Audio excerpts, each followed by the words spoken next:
because like Detroit is my second hometown. How many of you know this? My wife, Rana, who runs our company, is from Detroit, Detroit suburbs, and we spent lots and lots and lots of time here. The error of the fact that you can trade billions and hundreds of billions of dollars and make enormous sums and have just ungodly income inequality is over. The error of what Rudolf Hilferding, the great economist, called finance capital is at its end.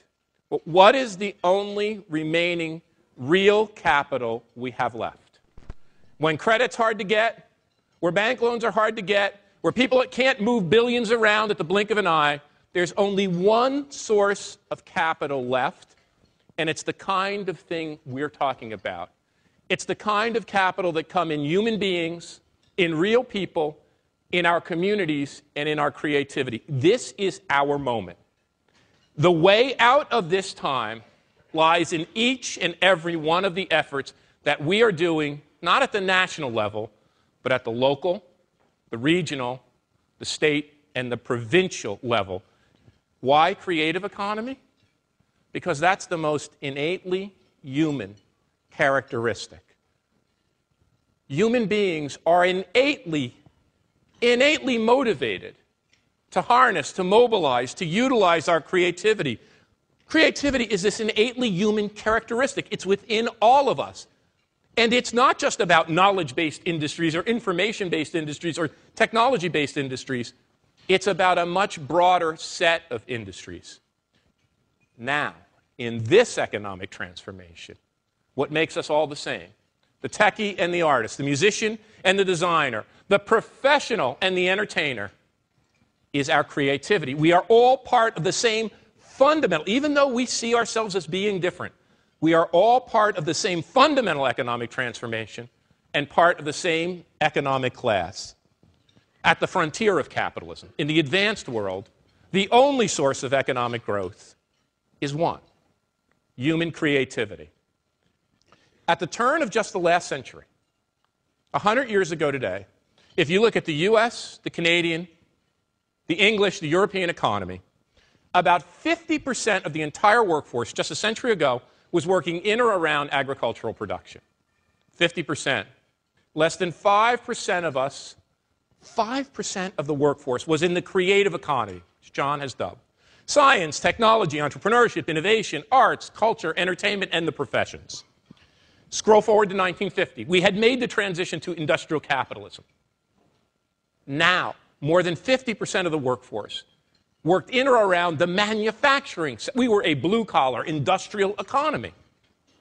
As late as 1980, depending on which statistics you read, between 10 to 12 to 15% of the workforce in the advanced countries worked in the creative sector of the economy.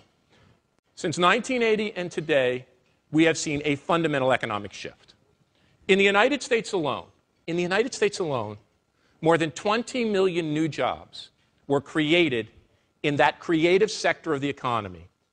Today, in the United States, roughly a third of the workforce, a third of all workers, work in that creative sector of the economy: science, technology, innovation, entrepreneurship, arts, culture, design, and entertainment, and the professions: law, healthcare, education, and the rest.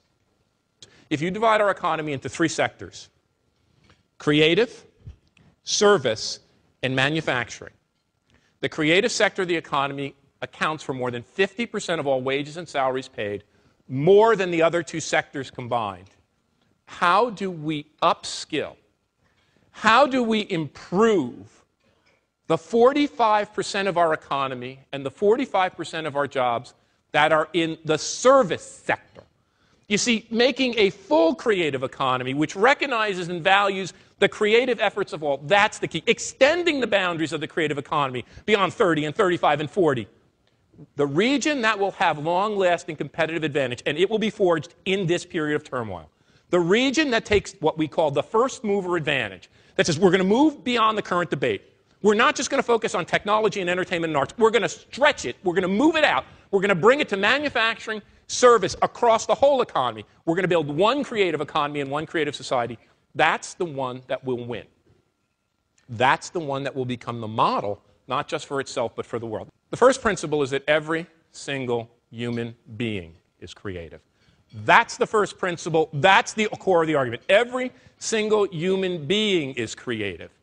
Two principles. The creative economy has to be sustainable. It can no longer waste natural resources. It equally can no longer waste human resources. We have to cut all the waste out, from the natural and the environmental and the human. We have to build a system that is resilient and sustainable.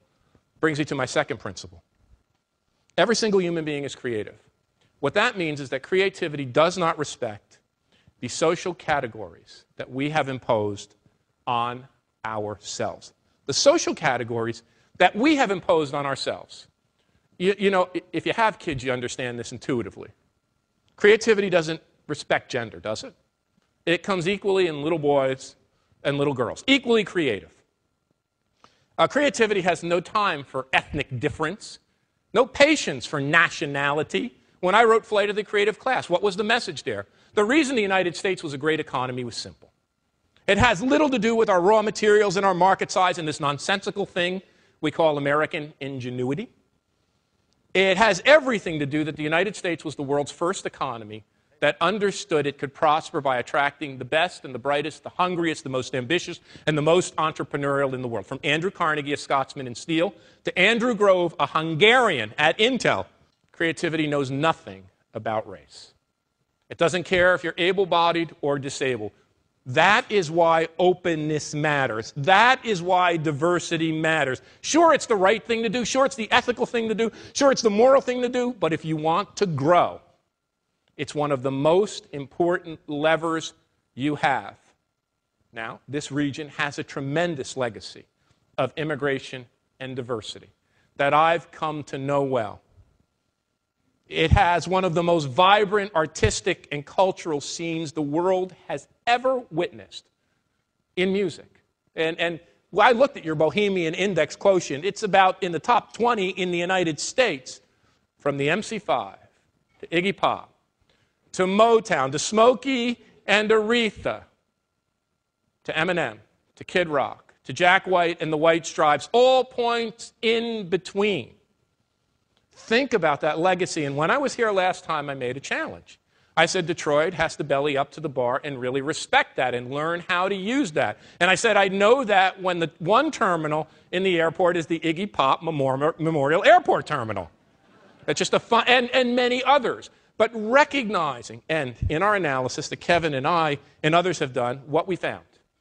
When you break down an economy into what powers economic growth, and you look inside the creative economy, and you look at business and finance, and science and technology, and high-level management, and all the rest, this little thing we call arts, culture, and entertainment, that we always thought was the thing that sucked up all the money, that the rich companies gave the money to, that we were dependent upon, sponsors.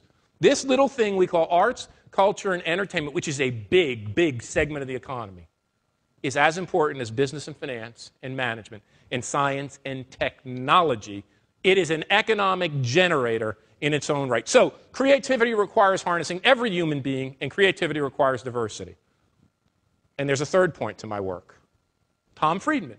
He's told us now, in plain and simple terms, the world is flat. The world is flat. You know, there's 6 billion people competing and organizing themselves, competing from anywhere. Place is no longer important. We've conquered distance. We've conquered distance. So cities are going to start to decay. They're going to start to fray. And we're going to move to a technology-connected but placeless world. You've seen the images on the commercial. You see the guy on his laptop sitting on a hillside, or the woman's there connecting to work by some beautiful lakefront. Bupkis. Absolute bupkis. The year 2008 is the first year in world history that more than 50% of us, more than 50% of the 6 billion people who populate the earth live in urban centers. That's not just in the advanced world. That's in the underdeveloped and emerging economies. Half of all people live in urban centers. We are organizing ourselves into bigger and bigger cities. The U.S. is a pretty urban nation.